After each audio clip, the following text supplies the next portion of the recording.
Hi,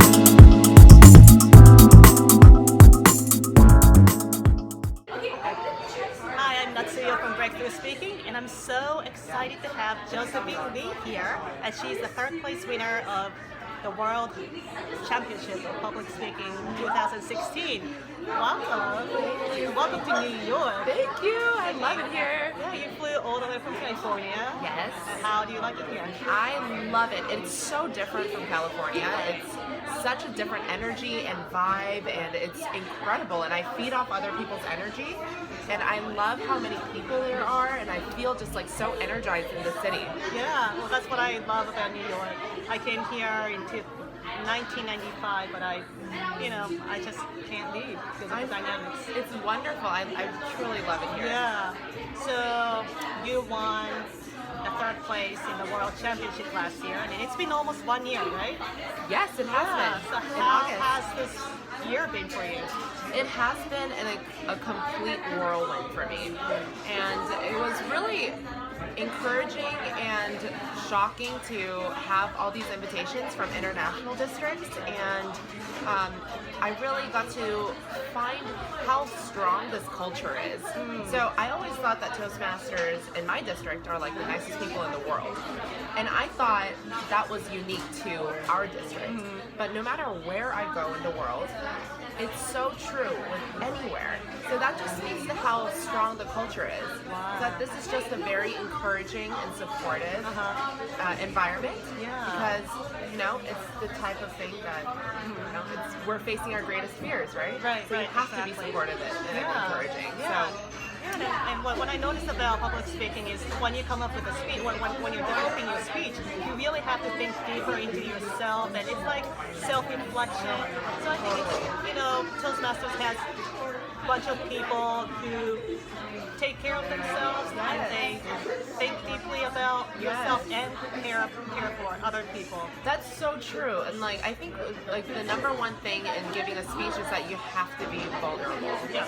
And even my final speech, it was so hard for me to admit certain things in my speech, but then it is really encouraging to know that the audience really feels for you, and kind of that's how they feel connected with you as human beings, because you're showing them something inside. Right. So it takes a lot of courage, and I think that's how you write a speech. You have to be vulnerable. Right. Yeah, being yourself in front of 2,000 people. Yes. Right? Yes. That's scary. It is. It's like having a lot of people everybody is watching you, all of them. All 4,000 eyes are on you, right? Exactly. That's really scary. But you seem like you really enjoy being on stage. I do. Were you always that way? Yes, and that's the thing is that if I took anything from 15 years of ballet, is that the stage feels very comfortable, and it becomes you transform into a different human being on stage. Yeah. And I'm sure because you're a dancer too. Yeah, I do ballroom dancing. Yes. Yeah. So, and that's the thing is that dancing is also very vulnerable. And it's all emotion. You have to express emotion without words. Yes. You're using your body and everything, right? Yeah. Everything but your voice. Exactly. So you just kind of have to rip open your heart and show the audience what it is, and it really is an experience. Yeah. So I can see how the dance experience really transferred over to public speaking for me. Yeah. And I do feel very comfortable on stage because of that. Right, yeah, I totally agree. But most people don't have a dance experience. That's true. And, most of the people's number one fear is to be on stage, be in front of people. So do you have any advice as to how they can overcome the fear to be on stage? Well, if we're talking to Toastmasters here, they're doing exactly what they're supposed to be doing, because all it is practice. Yeah. You have to be, the first time you do anything, it's really scary. But the more and more you do it, it gets less and less scary. And to be honest with you, I still get nervous before I give a speech. But the more you do it, the easier it gets. And I think practice is the only way to get over that. Yeah, and also thinking it's a conversation with a lot of people at the same time, right? Exactly. So, yeah, if you look at it that way, just having a conversation conversation as opposed to you're performing and you're making an impression. And I guess the stage could be a comfortable place. Yes, absolutely. It really is. You're just talking to one person, like Right. Craig Valentine always says like you have to talk to one Yeah, person. look to all, talk to one. Yes, that's Yeah. right. That's the same. I know my master. It's awesome. So you were also on TV this year. December. Oh, December. Project Runway Fashion Start-up. And you actually got investment. That's right. Congratulations. Thank you. So I how- actually how's met that one of the going? investors yesterday. Oh, okay. Yeah, so it's been very, very cool too. So just to give you a little bit more context, Project Runway Fashion Startup was kind of like a Shark Tank kind of television show where there are 4 investors. Passion project. Yes. So there are 4 investors, and then entrepreneurs will go and pitch their business to the investors. And what was incredible about that is that all of my public speaking background totally came to play, because you have to have a 30-second pitch in front of these investors, and that's like a prepared speech. Yeah. So I'd practice just like I would prepare a speech. And then afterwards, they would ask me all these questions, and that's like table topics. Yeah, exactly. So it was so awesome to bring in all of these skills that I've been honing for something that I never knew was going to happen. And in the end, we were the only business that got offers from all 4 investors. Yeah, I was watching. It was so exciting. Yeah. Oh, that's so sweet. It was amazing. And some of the investors visited you on site, right? Yes. So that was the founders of Soul Cycle. Right. Yes, the founders of Soul Cycle, they came, and that was really cool too, because I got like all this awesome free advice from these like multi-million-dollar moguls. And it was awesome. How great is that? It was an incredible experience, and it was all in New York. So last year while we were filming, we filmed over a 3-week period. And they flew me in and out, and it was right in the middle of speech contest season. So I thought I wasn't going to be able to make it to district last year. Wow. Yeah, so last year, during the 3 weeks, they flew me back to California during the weekend, and then flew me back out to New York during the week. And week 2, so after the second time I went to New York, they said, hey, how important is this one event to you? They're talking about the district. I said, it's okay, because I didn't think I was going to win anyway. So I was like, it's okay. So they said, oh, is it going to be the end of the world if you miss it? I was like, no, it won't be the end of the world. So I really thought I was going to miss it. And then they ended up flying me back for that weekend. So I won the district that weekend, and then I flew back out the next day. Wow. Well, just like everything was meant to happen. It was. It really was. Last year was just a whirlwind of events happening. That's amazing. Yeah. And I think I read in one of the articles that your Toastmasters win got more responses than your TV appearance. Yes. How's that possible? I know, right? So this is the crazy thing. Toastmasters has nothing to do with my business. Like I sell ballet shoes. And the TV appearance was all about my business, and that was a nationally syndicated thing. But I think what I realized is that my audience members, not my audience, my target audience for my business, they're not just ballerinas, they're moms. They're moms and daughters that shop together.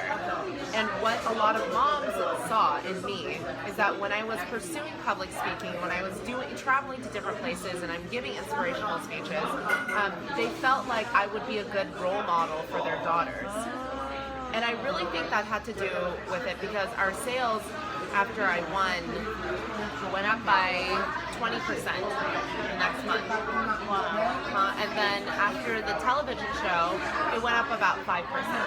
Wow. Still a lot for retail. Like for retail, that's an incredible, 20% is insane. So The power of Toastmasters. the power of Toastmasters. Yeah, so it was like a recognition that I didn't think was going to spill over to my business, but it certainly did, and it was just an incredible thing to watch. Wow. It seems like Toastmasters was the starting point for you to really flourish in every possible way. Absolutely, and it helps me every single single day, because it doesn't just teach you how to give a speech. It teaches you how to write.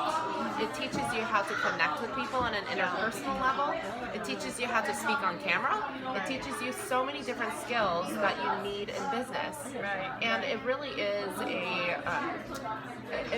an outlet to learn and grow. And Warren Buffett, he said to Forbes magazine that public speaking skills will raise your value by 50%, your professional value. Wow. So it is a really, really big deal. Yeah, I mean, everyone in everything, like in business, whether you are a secretary or a top executive, you have to speak.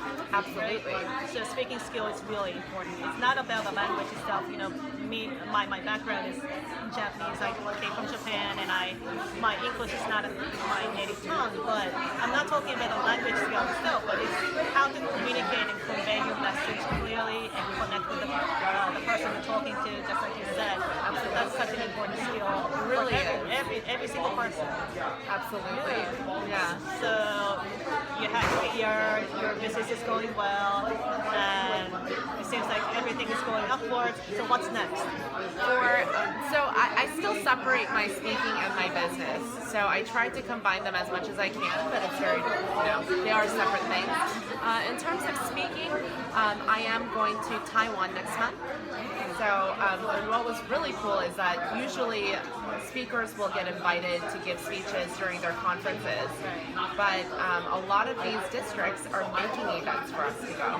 So they're creating an event just for me, and they're flying me out to do the workshop and the keynote.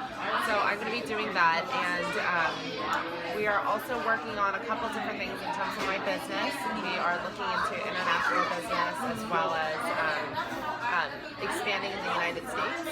So that's really exciting as well. And I am looking to do a TED Talk sometime this year or next year. However, I don't know what my one speech is, and I think that's important. When you do a speech at that platform, you want to tell the world, like, what is your one message or what is your one speech? Right. And it's different than Toastmasters. Like Toastmasters contest, you can keep coming up with different speeches all the time. Yeah. Because that's just about everyday life, everyday experiences, things that are like connecting to the audience. Right. But with TED Talks, I feel like there needs to be something that makes you different. Yeah, and people will be watching your TED Talk over and over. Yes. So it has to be something that really represents you. Exactly. And the style is a little bit different too. Yeah. I actually did TED Talk a couple years ago. Oh, yeah, I did. And I think I'm gonna keep improving that speech so that I can keep giving the same speech over and over. But yeah, TED Talk was a different style. Yeah. And it's longer than the Toastmasters, and it really shows the world who you are and what your value is. Yes. So finding that message it's a process. Yes, absolutely. Yeah. But it'll be nice to have more than 5 to 7 minutes to give a speech. The shorter the speech is, the more difficult. It is. It's like, how many things can you cram in the speech? And in the final speech, there were 2 disqualifications this year, or in 2016. So there are 2 disqualifications in the finals because they went over time. And it's really, what I realized is that it is really, really, really easy to go over time when you're in the final stage because there's 2,000 people laughing. That takes a lot of time. It takes a lot of time, and you don't want to step on laughs either, so you just wait and you're like, oh, I'm running out of time right now.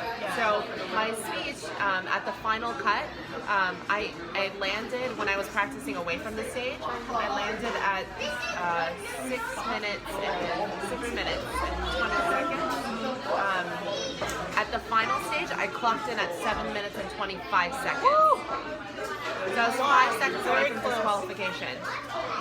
Wow. Yeah, and it's like, so it took another minute. And to me, when I was practicing, I thought I had taken the laughter into account. Yeah. It wasn't long enough. Yeah, so speaking to like 20 people versus 2,000 people makes a huge difference. totally different. Yeah. Oh wow. Yeah. But yeah, going back to TED Talk, hopefully you'll find that speech. It's a, but like I said before, it's a self-exploration process. I think that enriches you as a person, and of course as a speaker as well. Yes, absolutely. Yeah. So hope to see you on TED Talk. All right. Thank you so much. And finally, if you are interested in ballet, or your daughter or sons are not going to wear pointe shoes. Well, she sells ballet. She's not just selling, but you fit. Yes. Right? So where can we go to find your business? So my business is called the Pointe Shop, ThePointShop.com. All right. So check it out. All right. Thank you, Josephine. Thanks.